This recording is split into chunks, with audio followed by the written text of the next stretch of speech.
My fiancé said, I need a break to figure things out. I said, sure. Then I found messages between her and her sister planning to trap me with someone else's baby. So I canceled the wedding, sent the screenshots to her dad, and evicted her from our apartment.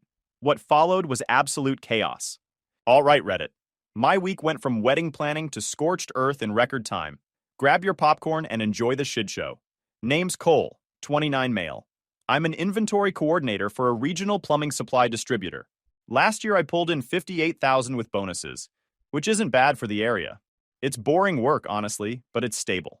My fiancée, Sabrina, 26 female, and I had been together 3 years, engaged for 4 months. We lived in my apartment on Parkside, second floor of this older complex. I'd been renting the place 5 years before she moved in. 850 square feet, 1 bathroom, rent was $1,150 a month.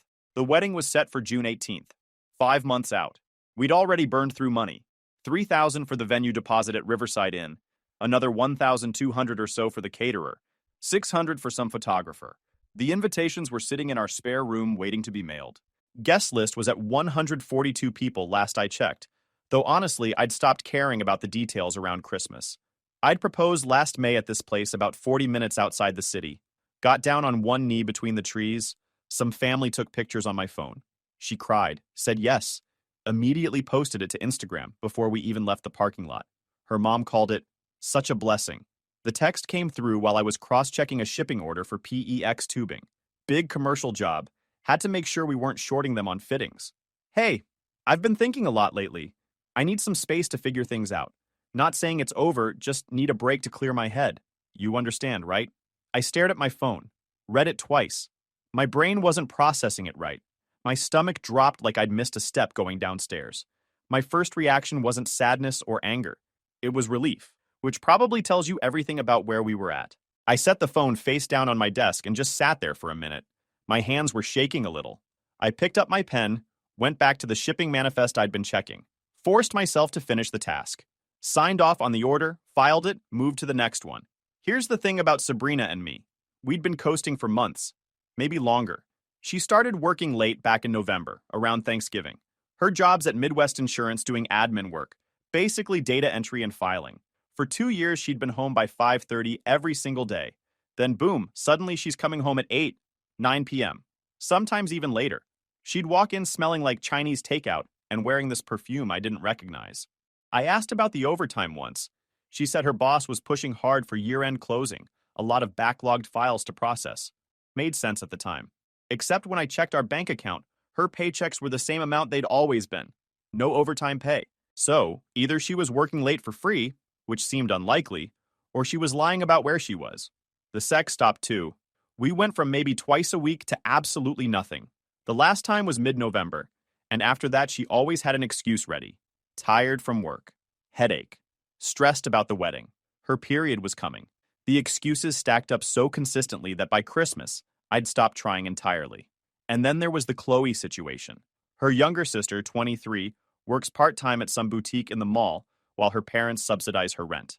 They'd never been particularly close before. Saw each other at holidays, texted occasionally. Normal sister stuff. But starting around October, suddenly they're inseparable. Phone calls every single night that Sabrina would take in the bedroom with the door closed. Meeting for lunch 3-4 times a week when before they maybe met once a month. And when I'd ask what they talked about, Sabrina would snap at me. Just sister stuff. Why are you interrogating me? I wasn't interrogating her. I asked one question. So about that text, I typed back, okay, take the time you need. That was it. No, can we talk about this? No desperate, what did I do wrong message. If she wanted space, she could have all the space in the world. What she didn't know was that I'd already emotionally checked out weeks ago. I'd been watching everything shift, noting the patterns, getting myself ready for whatever was coming. Call it survival instinct or just paying attention. But I wasn't blindsided. About 10 minutes later, Kenny walked past my office window. He operates one of the forklifts, been doing it for 6 years. We went to the same high school, played football together, both of us on defense. He saw my face through the glass and immediately doubled back. Stuck his head through the doorway. Yo, you good? You look like someone just told you your truck died. Sabrina wants a break. His eyebrows went up. Wait, what? Aren't you guys getting married in, June? Were, I guess. He came all the way into my office and closed the door behind him. Bro, that's ice cold. 5 months out? What did you say? I said, okay, take your time. Just like that? No pushback? What am I supposed to do? Beg her to want to marry me? That's pathetic. He nodded. Yeah, you're right. But man, you know what this is, right? Spell it out for me. She's either got someone else already, or she's testing you. Probably both. Women don't ask for breaks 5 months before a wedding, unless the decision's already made. She's just covering her tracks. That's what I figured. He leaned against my filing cabinet. Honestly, you're better off. That whole family's exhausting. Her mom's fake as hell, the sister's worse, and Sabrina? He trailed off, shook his head like he was picking his words carefully. Say it. Dude, she treats you like garbage. We've all seen it. That cookout last summer? She made like 3 separate comments about your job, your truck, what you were wearing, then laughed like it was just jokes. That's not jokes, man. That's disrespect. I didn't respond. Partly because he was right and partly because hearing someone else say it out loud made it real. Why didn't you say anything before? He shrugged. You seemed happy, or at least I thought you were. Wasn't my place to crash your thing, but now that it's crashing anyway, yeah, you dodged one. We talked for a few more minutes. Him telling me if I needed help moving her stuff out, or just wanted to grab drinks and talk. Call him anytime. That's what real friends do. I finished my shift on autopilot, clocked out at 5:45 p.m., got home around 6:20 p.m. Sabrina's Honda wasn't in her parking spot.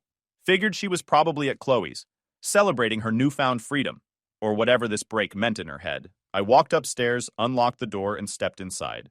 All her stuff was still everywhere. 3 years of her stuff spread across my apartment like she'd marked her territory. I grabbed my phone, ordered pad thai from that place on Riverside, ate it straight from the container while watching Cavs highlights on ESPN. Tried to focus on the game, but my mind kept drifting. Went to bed around 10:30 p.m. I laid there staring at the ceiling, waiting to feel something big. Sadness, anger, regret. Nothing came. I just felt tired. Slept straight through until my alarm. Thursday morning. Alarm went off at 6:30 a.m. Same as always. Checked my phone. No texts, no missed calls, nothing.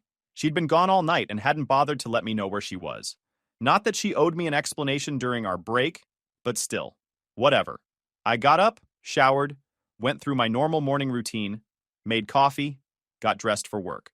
That's when I noticed her iPad sitting on the kitchen counter, plugged into the charger. The big iPad Pro she'd bought specifically for wedding planning. She kept all the vendor info on there. Seating charts, Pinterest boards full of centerpiece ideas I didn't care about. The screen was on, battery showing 38%. I almost didn't look. But when I picked it up to move it so I could wipe down the counter, the screen lit up. Messages were still open. Active conversation with Chloe right there on the display. The most recent message, timestamp from last night at 11:17 p.m. He actually said, okay to the break, LOL. Phase 1 complete. This is almost too easy. I froze. Read it again. Phase 1? My stomach dropped. I sat down at the kitchen table, iPad in my hands, and scrolled up through their conversation. What I found over the next 10 minutes made me feel sick. Messages going back weeks. Dozens of them. Maybe more. Sabrina and Chloe having these detailed conversations, planning everything out like it was some kind of operation. I kept scrolling. My coffee sat forgotten next to me, going cold. And the more I read, the worse it got. Turns out Sabrina had been sleeping with this guy, Adam Wilson. 28, goes to their church. His dad, Isaac Wilson, is one of the church elders. Apparently has money from commercial real estate. They'd been seeing each other since mid-October. 4 full months of sneaking around while I was working and paying bills and planning our wedding. The messages talked about meeting at his condo downtown when he told his parents he was working late. Weekend trips Sabrina claimed were visiting college friends. All lies, all documented in these texts like she was keeping a journal of her affair. And she was pregnant. 8 weeks, according to a message from 3 days ago, where she told Chloe the results came back positive. She didn't know whose it was. Could be mine, could be Adam's. Then I found the plan. Laid out in detail, Chloe coaching Sabrina through every step. Phase 1. Ask for a break. Create emotional distance so later she can claim we were on a break, and she'd been seeking comfort elsewhere. Make it seem like I was the one pulling away. Phase 2. Stay at Chloe's for 2 or 3 weeks. Post sad stuff on social media about personal growth and finding herself. Get sympathy from friends and family. Phase 3. Reconcile after a few weeks. Come back saying she realized she couldn't live without me. Phase 4. Announced the pregnancy a week or two later. Presented as a surprise that happened during our working things out phase. Let me naturally assume it's mine since the timing would fit. Phase 5. Push to move the wedding up. Say it just feels right now. We don't want to wait. We're starting a family, so why delay? Get married quickly before any questions about paternity could arise. If I ever questioned it after the baby was born, play the victim. Make me look like a horrible husband who doesn't trust his wife. Get sympathy from family and friends. If DNA eventually proved it wasn't mine, figure it out then. Either keep lying and raise Adam's kid on my insurance and income, or divorce me and go after Adam's family money. The messages between them were disgusting. Chloe. Mom's gonna lose it when she finds out about Adam, though. Sabrina. Mom cares more about appearances than truth. Once there's a baby, she'll help spin whatever story we need. She always does. Chloe. And Dad? Sabrina. Dad will yell for a week, then write a check. Meanwhile, Cole will never know he's raising someone else's kid. Chloe. Unless it looks exactly like Adam, lol. Sabrina. They're both 6 feet 1 inch with brown hair. Could go either way. And honestly, even if people suspect, nobody actually confronts that stuff. They'll just whisper while I collect child support. And then this one, from 3 weeks back. Chloe. Adam's spontaneous and fun, but not really husband material. Cole's boring but reliable. Good credit score, looking at houses, stable job. Sabrina. I know, lol. Adam makes me feel alive, but Cole's the safe choice. Can't beat a 760 credit score and someone who's already talking about buying property. I took screenshots. Every single message, sent them to my email, deleted the sent record. Then I called in sick to work. I sat at that table for close to an hour. This wasn't some mistake. This was fraud, planned over months. They'd discussed me like I was a checking account with decent credit, not a human being. Around 10 a.m., I plugged her iPad back exactly where I'd found it. Started making calls. First to the wedding venue. Asked about cancellation. Venue would refund $2,500 of our $3,000 deposit since we were over 90 days out. Next to my landlord. Confirmed Sabrina wasn't on the lease. Then to Carlos, my legal assistant buddy, asked him to draft an eviction notice. Carlos emailed it by evening. I printed it, filed it away. Friday I went back to work. Acted normal. Kenny asked how I was doing. I said fine. Told him I'd figured some things out. He didn't push. Sabrina came back to the apartment Thursday night around 9 p.m. to grab clothes. Said she was staying at Chloe's. I let her pack a bag and leave without arguing. Friday I spent the day planning my next moves. She showed up again Friday night around 10 p.m. Said she needed more of her stuff. Crashed on the couch. Saturday morning, I told Sabrina I had errands. She was watching TV, barely looked up. Okay, I might meet Chloe for lunch. Cool. She didn't ask where I was going. I drove to Fifth Third Bank on Porter Street, where we'd set up the wedding joint account. We'd each put in $700 monthly for 8 months, $5,600 total each. Account had $6,100 after vendor deposits. I talked to Nadia, a bank officer I'd worked with before when we opened the account. Showed ID, requested a withdrawal of $5,600. She reviewed the account history on her computer, clicked through a few screens. Legally, you can withdraw this. It's joint with either party access. She typed for a minute, printed forms, had me sign twice. 10 minutes later, I had a check for $5,600. Drove to a different branch 3 miles away, deposited it into my personal account. Done. Next stop, Kowalski Jewelers, where I'd bought the engagement ring 4 months ago. 1.2 carat diamond, white gold, cost me $4,800. Sal, the owner, recognized me immediately. Hey, engagement ring guy, how's it going? I pulled the ring box from my jacket pocket, set it on the counter. Wedding's off. What can you give me for this? He picked up the box, opened it, examined the ring under his jeweler's loupe for about 30 seconds. Perfect condition. He set it down carefully. I can offer $2,200. That's honest resale value. Done. He pulled out paperwork, filled it in, cut me a check right there. The whole transaction took maybe 10 minutes. Better to find out now than 5 years in with kids, he said, handing me the check. Exactly. By Saturday afternoon, I'd recovered $7,800. The venue would refund another $2,500 when I canceled. Total loss, about $1,200. My second buddy, Carlos, had been helping me during all this. I'd asked him Thursday night to look into eviction procedures for my situation. He called me while I was driving back from the jeweler. Okay, so here's the deal. She's not on the lease, which makes this easier. You need to give her written notice to vacate. Since she's been living there more than a year, you legally need to give 30 days notice. But if she leaves voluntarily, that doesn't matter. What if she doesn't leave? Then you file for eviction after the 30 days. But honestly, most people leave before it gets that far. Nobody wants an eviction on their record. Got it. Can you draft the notice? Already did. I'll email it to you. You're the best, man. I got home around 2 p.m. Sabrina was on the couch watching some reality show, looking comfortable and content. Hey, can we talk for a minute? I said. She muted the TV. Sure. What's up? I sat down across from her, stayed casual. So I've been thinking about this break thing. I think you're right. We need space. Actually, I think we need more than space. Her face changed slightly. What do you mean? I'm calling off the wedding. Silence. She stared at me like I'd just spoken a foreign language. What? You can't just... We can work through this. That's what the break is for, to figure things out.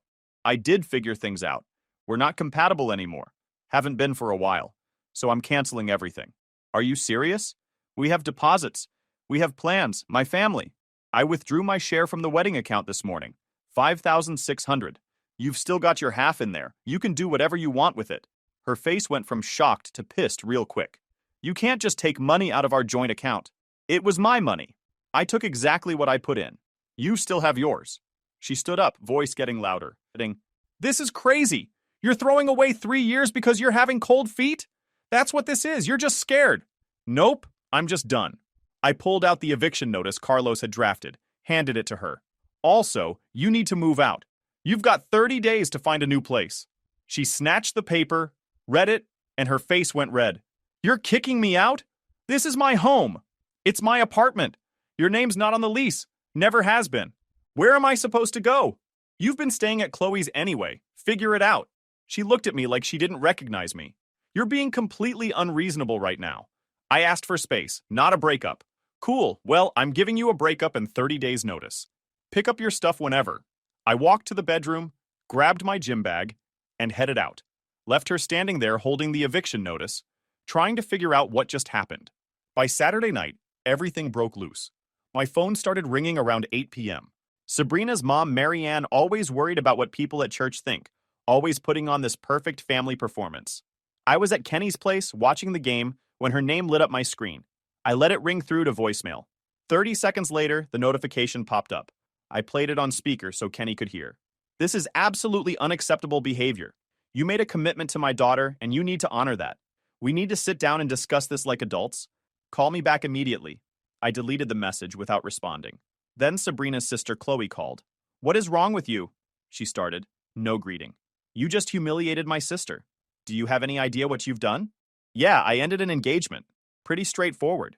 You can't just kick her out. She lives there. That's illegal. It's not illegal. I own the lease and gave her proper written notice. She's got 30 days. This is because you're insecure. You can't handle that she needed some space, so you're punishing her. I almost laughed. You done? You're going to regret this. My sister is the best thing that ever happened to you, and you're throwing her away like garbage. If you say so. Anyway, I've got dinner getting cold. Lose my number. I hung up. Sunday morning, Sabrina's father called. Mr. Dennis, 57, retired electrician. Solid guy, actually. We'd always gotten along fine. He helped me install a new ceiling fan in the apartment last summer, hung out on my balcony, and talked about football. I answered. Hey son, got a minute? Yeah, what's up? Heard about you and Sabrina. Want to hear your side before everyone loses their minds. I appreciated that. Gave him the basics. She asked for a break. I called off the wedding, withdrew my money, gave her eviction notice. Left out the part about the messages and the pregnancy scheme. Figured I'd keep that ammunition for when I really needed it. He was quiet for a moment. All right, that's fair. Can't say I blame you. Thanks. My wife's losing it. Wants you to apologize and get back together. But between you and me, if a woman asks for a break right before the wedding, something else is going on. I appreciate you saying that. You take care of yourself. We hung up. 5 minutes later, I heard him in the background of another call. Marianne had called me again, this time with Mr. Dennis on the line. You need to step up and fix this, Marianne was saying. This is humiliating for our family. Mr. Dennis cut her off, voice firm. Marianne, stop. The boy doesn't owe us anything. Sabrina's a grown woman who made her own choices. She asked for space. That's normal. He's overreacting. No, he's protecting himself. And honestly, I respect him for it. Now drop it. I could hear her sputtering, trying to argue, but he shut it down. That was the last call from him. Marianne, on the other hand, kept trying. I sent her to voicemail every time. Monday at work, I was in the middle of processing a large order for a commercial contractor when my phone buzzed. Text from a number I didn't recognize. This is Adam. We need to talk about Sabrina. I stared at it. Adam, the potential father of Sabrina's baby. I texted back, no, we don't. Yes, we do. You embarrassed her. She's a good person, and you treated her like garbage. Cool story. She told me everything. How you kicked her out with nowhere to go. That's messed up. This guy had some nerve. I typed, tell you what, she's all yours. Congratulations. What's that supposed to mean? Figure it out, genius. I blocked him. Done. By Monday evening, Sabrina had apparently started spreading lies to anyone who would listen. According to Kenny, who heard it from his girlfriend who knows Sabrina's cousin, the story going around was that I'd been emotionally distant for months, refused to go to couples counseling, and blindsided her with a breakup right before the wedding because I had commitment issues. No mention of her asking for a break, no mention of Adam. Tuesday morning, I came home from work to find Sabrina and Chloe in my apartment. They'd let themselves in with Sabrina's key, which she still had. Both of them were going through my stuff, packing boxes. I could see from the entryway that they'd already loaded up my coffee maker, some of my dishes, even a lamp I'd bought 3 years before Sabrina and I met. I stood there for a second, keys still in my hand, trying to process the scene. Chloe was in the kitchen wrapping plates in newspaper. Sabrina was coming out of the bedroom with an armful of hangers. What are you doing? I said, standing in the doorway. Sabrina looked up, defiant. Getting my things, since you're kicking me out. You've got 30 days. I'm not waiting 30 days. I want my stuff now. Fine. Take your stuff, but only your stuff. Chloe stepped forward, arms crossed. We'll take whatever we want. You owe her for 3 years of putting up with you. You used her, wasted her time. Now you're throwing her out. She deserves compensation. I pulled out my phone, started recording. Say that again for the camera. They both froze. Chloe's face went red. You can't record us without permission. It's my apartment. I can record whoever I want in it. Now get out. Sabrina grabbed 2 boxes she'd packed, mostly clothes and toiletries, stuff that was actually hers. Chloe grabbed one. They headed for the door, both shooting me looks like I was the villain. You're going to regret this, Sabrina said at the door. I promise you. Noted. Leave your key on the counter. No. Then I'm changing the locks today and you're trespassing if you come back.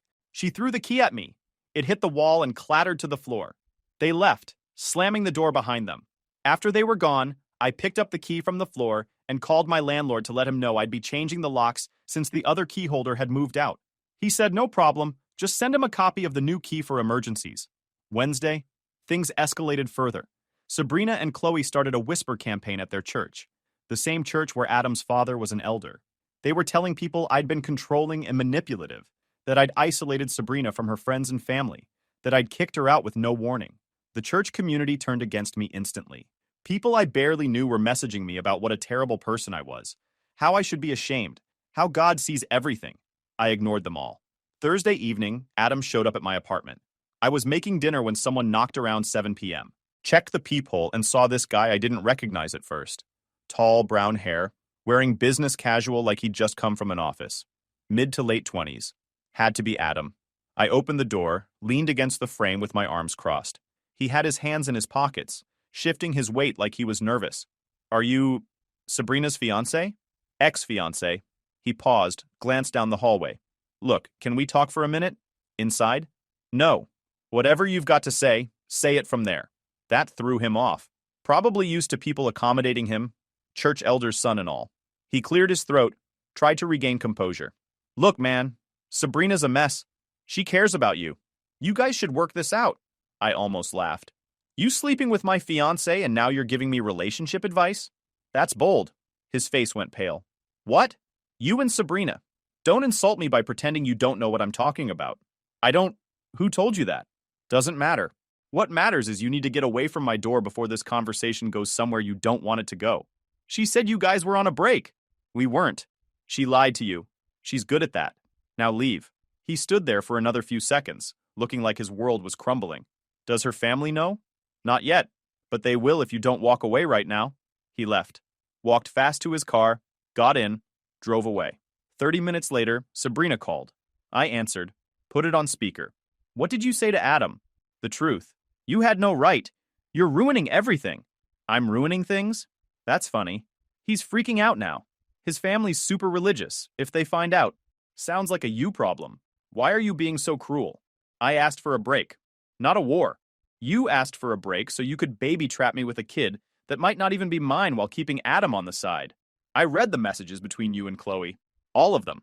Complete silence on her end. Then, quietly, you went through my iPad? You left it unlocked on the counter. I saw enough to know exactly what you were planning. That's invasion of privacy.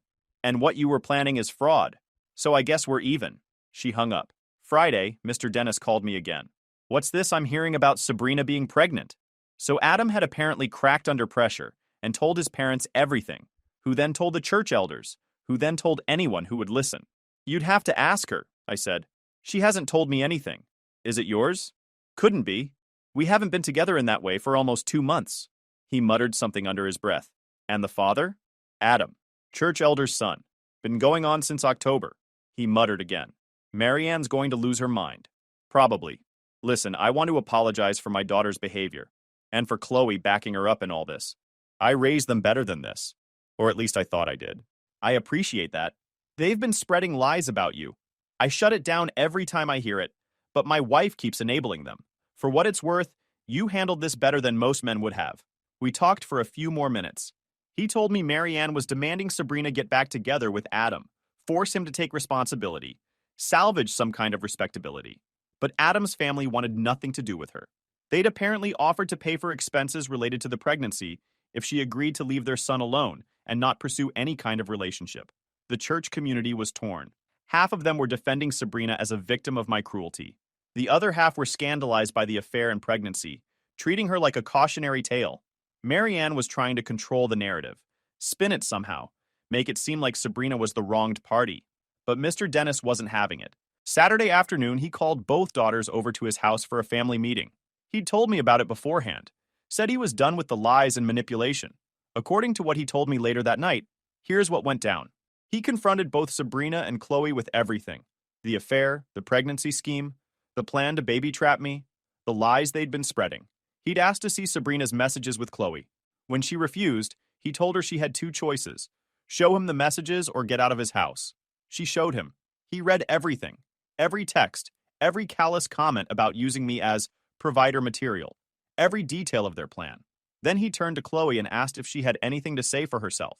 She apparently doubled down, said they were just trying to secure Sabrina's future, that I should have been honored to step up regardless of paternity, that this was all my fault for being unforgiving. He told them both they were cut off. No more money, no more support, no more enablement. Sabrina could live with Marianne if she wanted, but he was done. Chloe could keep living her life, but not with his financial help. Marianne tried to argue, defend the girls, say they made mistakes, but deserved forgiveness. Mr. Dennis shut her down, told her she was part of the problem, always prioritizing image over integrity. Said if she wanted to enable their behavior, she could do it without him. By Sunday, Sabrina had moved in with Marianne, who was still trying to fix everything. Chloe was barely speaking to their father, posting vague social media rants about toxic masculinity and family betrayal. The church community had basically split into factions. Some defended Sabrina, some condemned her, most just enjoyed the drama from a distance. Adam's family had lawyered up, apparently. They wanted a paternity test before they'd commit to anything financial. Sabrina was refusing, saying it was an invasion of her privacy and showed they didn't trust her, which obviously made them trust her even less. Kenny kept me updated on all the gossip, his girlfriend hearing everything through her network. It was messy, chaotic, exactly what happens when someone's lies catch up with them. Meanwhile, I was just living my life. Went to work, hit the gym, hung out with friends. Started looking at buying a house now that I had some money saved up without wedding expenses draining it. Carlos helped me start researching neighborhoods, interest rates, all that stuff. My apartment felt bigger without Sabrina's stuff everywhere. More like mine again. 3 weeks after I called off the wedding, on a Tuesday evening around 8 p.m., someone knocked on my apartment door. I was on the couch watching Cavs highlights, halfway through a leftover sub from lunch. The knock was soft, hesitant. I checked the peephole. Sabrina, looking rough. She looked like she hadn't slept in days. There was a duffel bag at her feet. I opened the door but stayed in the frame, blocking entry. What do you want? Can we talk? Please? Her voice was shaky, nothing like the confident tone she'd used 3 weeks ago. I need help. Okay, talk. She glanced past me into the apartment, probably expecting me to step aside. When I didn't move, didn't budge an inch, she realized the conversation was happening right here in the doorway, with my neighbors potentially listening. Adam's family is threatening to sue me for defamation. His dad got kicked off the church elder board because of the scandal. They're saying I seduced their son and destroyed his reputation. They're turning everyone against me. Sounds familiar. My mom kicked me out. Said I'm an embarrassment and she can't have me living there anymore. My dad won't even talk to me. Chloe's broke and can't help. I have nowhere to go. Still not hearing a question. I need to move back in. Just temporarily, until I figure things out. I'll stay in the second bedroom. We don't have to interact. I just need a place to stay. I stared at her. This woman who treated me like a backup plan while sleeping with someone else was now asking to move back into my apartment. No, please. I'm pregnant. I can't be homeless. You're not homeless. You've got options, they just aren't convenient. What options? Everyone hates me. The church won't help. My family won't help. Adam wants nothing to do with me. Should have thought about that before you decided to run a con. I made mistakes, okay? I messed up, but I'm still carrying a baby. Doesn't that matter to you at all? Not my baby, not my problem. How can you be so heartless? I almost laughed. Heartless?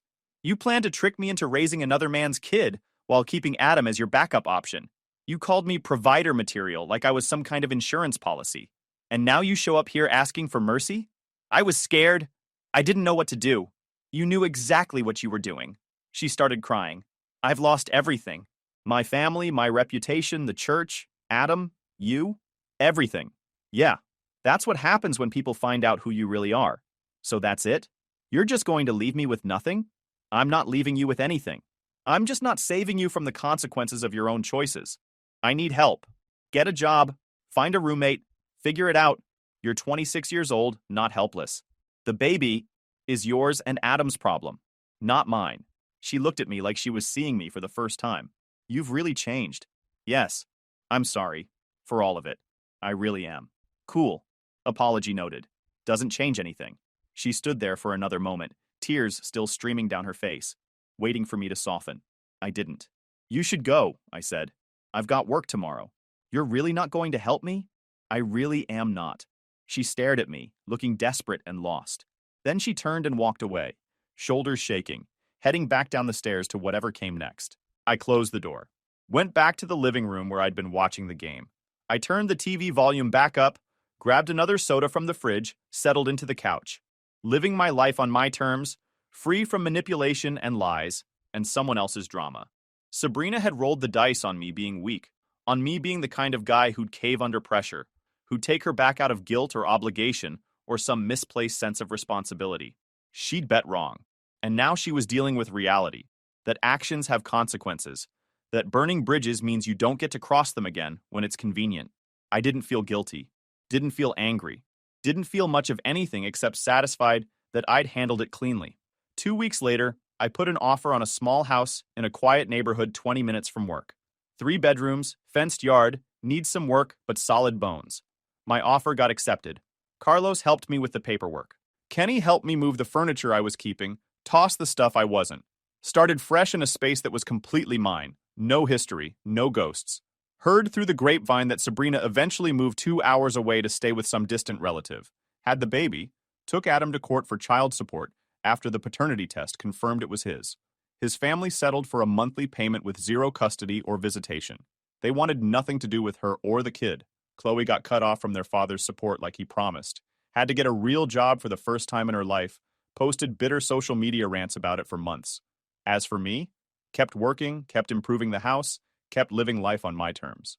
Guys, we are so close to hit 100,000 subscribers on this channel. If you are not subscribed to the channel, please consider subscribing. It really helps hit that 100,000 mark. Thanks for making this dream come true.